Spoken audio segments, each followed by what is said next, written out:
Good day sa inyo guys.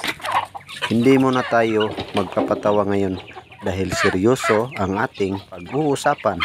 Isa ka ba sa katulad ko na namumroblema kung paano papakainin ang ating mga alagang manok?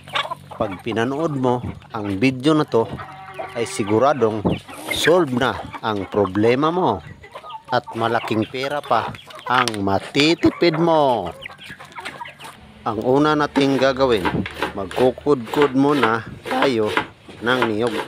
Pwede din gamitin natin yung katas para pangluto sa ating ulam o di kaya'y hindi na.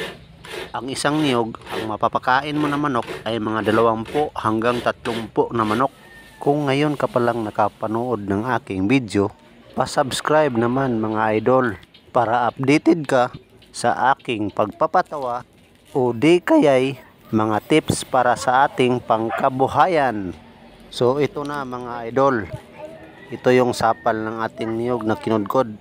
Nilagyan natin siya ng bigas na yellow corn. Kung wala ka namang bigas, haluan natin ng konting crack corn. At kung wala ka namang bigas at crack corn, haluan natin ng konting pellets o di kaya'y feeds. O diba, ang galing? At pagkatapos naman ito ay atin itong ihahalo sa sapal ng niyog. At meron na tayong pangpakain sa ating mga manok. At masusubukan natin ito ngayon kung kakain ba yung mga manok. At ito na nga yon mga idol, ang ipapakain natin sa mga manok. Masusubukan natin ngayon kung kakain ba sila nito.